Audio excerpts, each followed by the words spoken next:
Most people assume the Bible has a lot to say about how messed up humans are, and that's true. It's also true that the Bible's vocabulary about this topic sounds odd to modern people, using words like sin, iniquity, or transgression.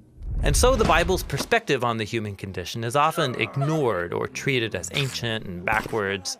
This is really unfortunate, because through these words, the biblical authors are offering us a deeply profound diagnosis of human nature. Sin refers to moral failure, and transgression describes how we break trust with others. And iniquity? No one even uses that word anymore. So what's it all about?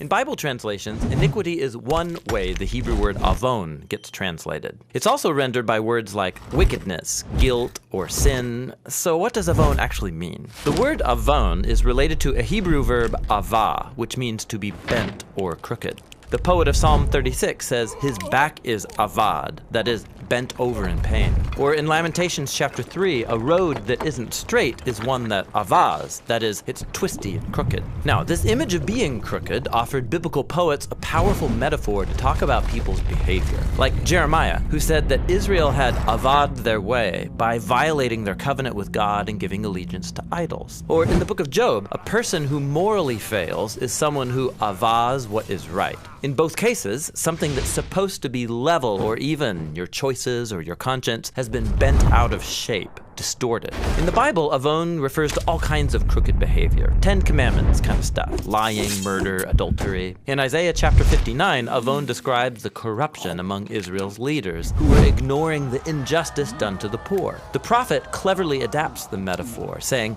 "We have so much avon, that is crookedness, that uprightness can't even enter our city." Things were so morally distorted in Jerusalem that crooked was the new straight. Another fascinating thing about the word avon is that it refers not only to distorted behavior, but also to the crooked consequences. The hurt people, the broken relationships, the cycles of retaliation. You find this idea in the biblical phrase to punish, which in biblical Hebrew is to visit someone's avon upon them. That is, to let them sit in the consequences of their crooked choices. This is what the prophet Jeremiah said about the Babylonians, who were destroying other nations. One day, those nations would destroy them in return. And so Babylon's divine punishment would be having to live in a disfigured world of its own making. This is actually the main way biblical authors talk about God's response to human avon, letting people experience the crooked consequences of their choices. This is the meaning of the common biblical phrase, to bear your iniquity, or in Hebrew, to carry your avon. God gives people the dignity of carrying the consequences of their bad decisions. But that's not the only way God responds to avon in the Bible. He also offers to carry the avon of corrupt people as an act of sheer generosity. In fact, carrying avon is the most common Hebrew phrase for God's forgiveness. Like Psalm 32, where the poet says, "I didn't hide my avon, but confessed it, and you carried the avon of my sin."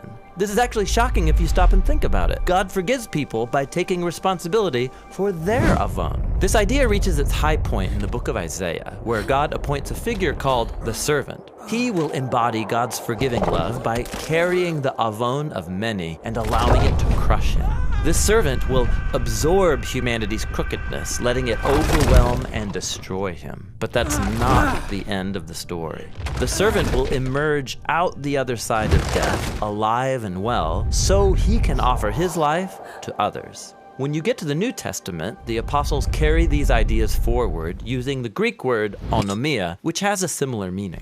Like Paul the Apostle, he identified the servant as Jesus, and he said, "Our great God and Savior, Jesus the Messiah, gave his life on our behalf in order to redeem us from all of our onomia, our crooked behavior and its consequences." And so, the whole biblical story is about God's desire to take crooked people and the twisted world that we've created and to make everything right.